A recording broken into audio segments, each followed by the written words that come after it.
एक बोर्ड लगे हुए हैं कि ये वतन आपका है, आप इसको छोड़कर मत जाएं। सवाल ये है कि ये तो अपने वतन छोड़कर आए थे, ये तो गुरदासपुर छोड़कर आए थे, ये जोधपुर छोड़कर आए थे, ये कानपुर छोड़कर आए थे, ये अंबाला छोड़कर आए थे, ये पटियाला छोड़कर आए थे, ये जनाब दिल्ली छोड़कर आए थे, ये जनाब मुंबई छोड़कर आए थे।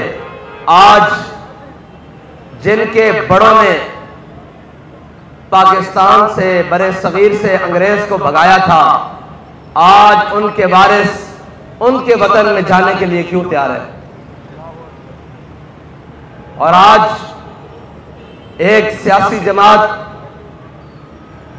जिसका नाम पीटीआई है, मैं सोच रहा था कि उनके कारकुनों को उनकी जमात का परचम ना लहराने देना वाकई काबिल मजम्मत है, लेकिन ये उससे बड़ी बददियान थी कि जिस दिन कश्मीर के सौदे की बात आई थी और उन्हीं के लीडर के हाथ में कश्मीर का परचम दिया जा रहा था, तो ये मुकाफात अमल है। इसलिए कि मेरे आका मौला सल्लल्लाहु ताला अलैहि वसल्लम ने फरमाया, मजलूम की जो है ना दुआ, वो सीधा अर्श पर जाती है।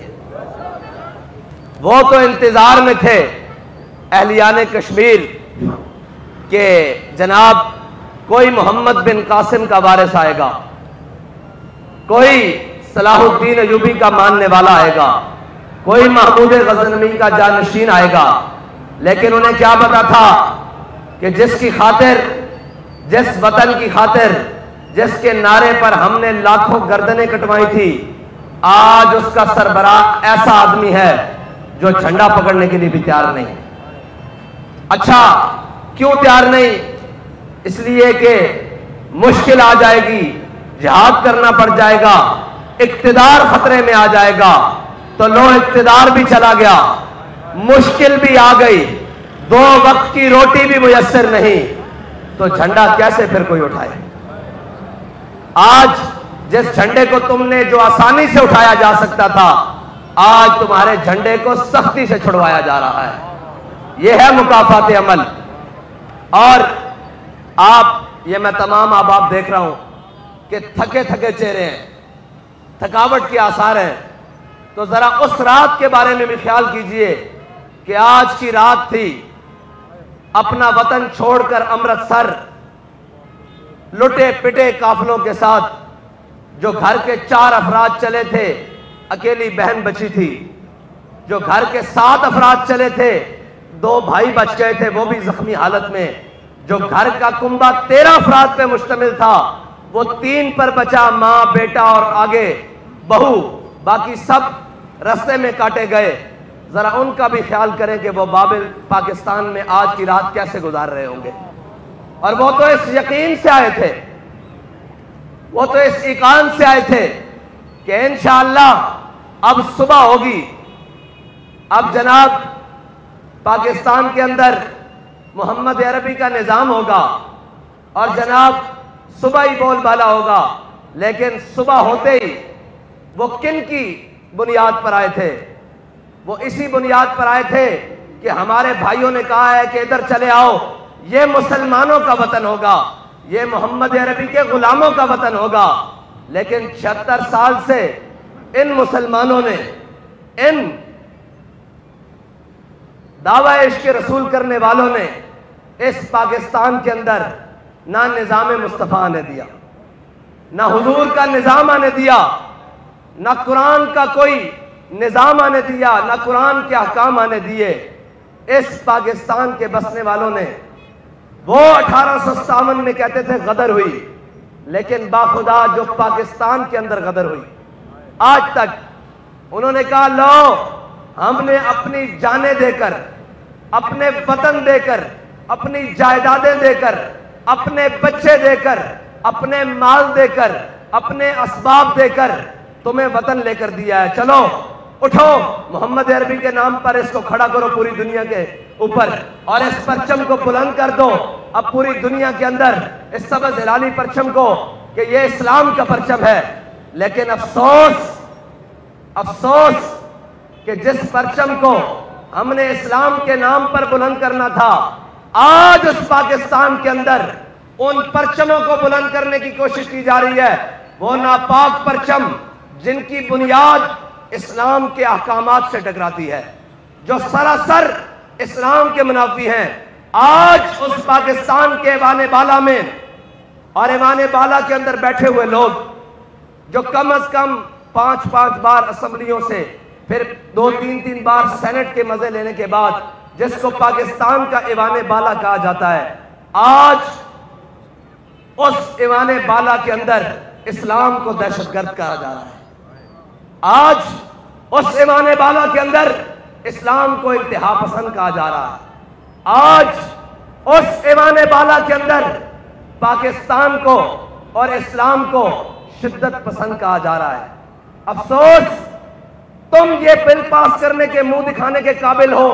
ये सारे 76 साल से लेकर आज तक जिनके हाथों में इक़्तिदार था, इनसे पूछो कि तुम्हें तो पाकिस्तान इतना बड़ा दिया गया था, तुमने पाकिस्तान को पहले 2 लाख किया, फिर तुमने कश्मीर को बेचा, फिर तुमने जनाब फाटा के अंदर और फिर ऊपर जनाब मुल्क के अंदर हवाई अड्डे दिए, फिर तुमने अपनी हमशीर को बेचा, फिर तुमने अपने कौम के बेटों को बेचा, फिर डॉक्टर अब्दुल कदीर खान जो मोहसिन पाकिस्तान है उससे पूरी दुनिया के सामने ये माफी मंगवाई कि मैंने गलत काम किया है।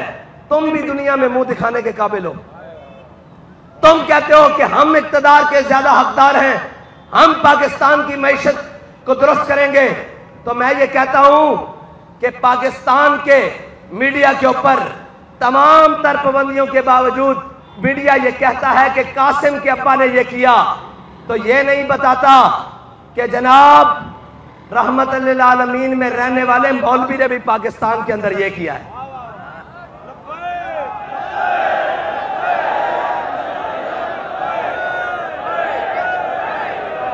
और यह नहीं बताता कि उस मर्द कलंदर जिसकी बारगाह में हम सब जमा हैं, उस मर्द कलंदर ने एक अपने ऐलान से कश्मीर के अंदर खत्म नबूवत का बिल पास कराया जो कम अज कम 50 साल से असेंबली के फ्लोर पर पड़ा हुआ था।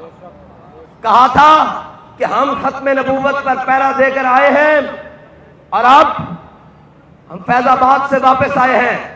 अगर तुमने खत्म नबूवत का बिल कश्मीर में कादियानियों को काफिर करार नहीं दिया गया था बाबा जी के इस ऐलान से पहले, और जनाब सूरज 17 का गुरूब हो रहा था और 18 का तुलू हो रहा था, बाबा जी ने कहा था सब इसको लब्बैक के नारों से अलविदा करो और हम तुम्हें अल्टीमेटम देते हैं, जल्द अज जल्द इस कश्मीर के अंदर कादियानियों को काफिर करार दो, वरना हमने जो धरना दिया है फैजाबाद के अंदर, अगला धरना मुजफ्फराबाद के अंदर होगा और लोग फैजाबाद को भूलकर मुजफ्फराबाद को याद करना शुरू कर देंगे। यह नहीं बताता कि एक शख्स की आवाज ने लाखों मुसलमानों के ईमान बचा दिए और कश्मीर के अंदर इस्लाम का, खत्म नबूवत का परचम लहरा दिया। लेकिन अफसोस ये बताएंगे कि आज उस फलां ने, अदाकारा ने फलां शख्स की जनाब वीडियो लीक कर दी है। भाई तुम्हारा बाजा बजाना बजता है इसलिए कि पाकिस्तान का बाजा तो बज चुका है, इसलिए कि पाकिस्तान के अंदर और कोई चीज तो बची नहीं, एक बाजा ही रह गया, वो बजेगा। ये रोने वाली बात है, हंसने वाली बात नहीं है। इसके अलावा है क्या? पुत्र बाजा बजा के ना घर जाके पिछली दा बिल भी देख लवी। हाँ, बाजा बजान तो बाद घर जाके पूछी कि असी ये मुल्क पाकिस्तान इस्लाम दे नाते लिया सी, लेकिन मैं 76-72 जनाब चैनल खोल के देख रहा किसी एक जगह भी इस्लाम का ना है कि नहीं। अगर ना होवे तो फिर दोबारा बाजा बजावी, क्योंकि तुहाडे को रहा कुछ नहीं बाजा बजाने तो अलावा, तुहाडे को शह कोई नहीं बाजा बजाने तो अलावा। इस वास्ते कि जिन्हां दियां बाजियां नूं नचा दिता गया होवे वो फिर बाजा ही बजा सकते हैं।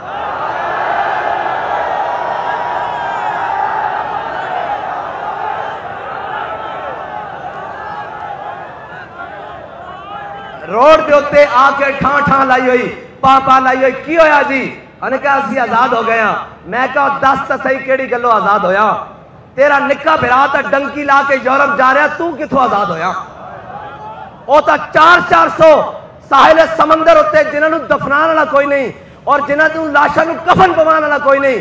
तू कहना कि जनाब मुल्तान रोड से मैं आजाद हो गया? कदी पुछता सही है जनाब। पूरी पट्टी तो आए रोज डंकियां लग रही हैं, जवान जा रहे हैं बाहर, क्यों जा रहे हैं? और जड़े कुर्बानियां दे के, खून दे के, माल दे के इस मुल्क के अंदर आए सन, वो आज जनाब अपनी जाना दाव ते ला के इस मुल्क तो बाहर जा रहे हैं। पुछता सही इन्होंने कीता की है कि खाली बाजा बजाएगा, सुबह उठ जाएगा और फिर नारा लाएगा कि जी आहो आहो, आवे ही आवे नून लीग आवे, आवे ही आवे पीपल पार्टी आवे, आवे ही आवे तुहाडा खान आवे। मैं कहा जड़ा भी आ गया तेरा बाजा ही बजेगा, मोहम्मद अरबी का दीन नहीं आएगा। ए पाकिस्तान खून दी नदियों ते बढ़िया। और बाबा जी ने क्या सी परेड क्यों होंगी, जरा पूछो तो सही यार, क्यों जनाब? आज जनाब सारे परचम लहरांदे हो, तुहानू ते सानू इस परचम के सामने सिर नगू होके खड़ा होना चाहिए कि भाई असी कुछ नहीं किया पाकिस्तान वास्ते। और ये याद रखना, अगर पाकिस्तान के अंदर इस्लाम होंदा तो नौजवान डंकी ना लांदा बल्कि फलस्तीन जांदा।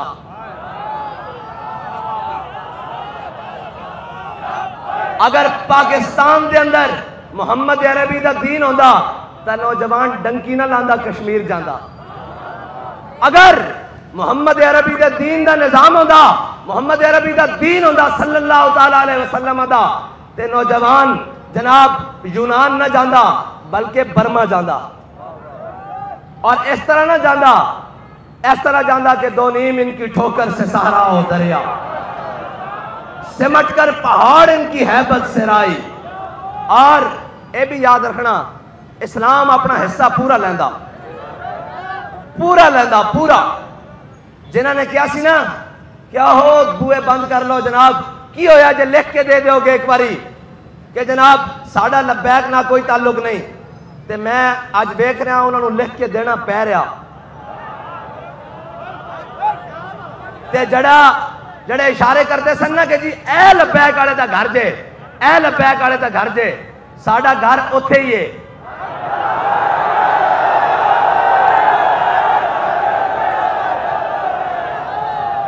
साडा घर उत्थे ही है ते थानेदार उत्थे नहीं, वो तबादला करा गया। यह गल है कि नहीं?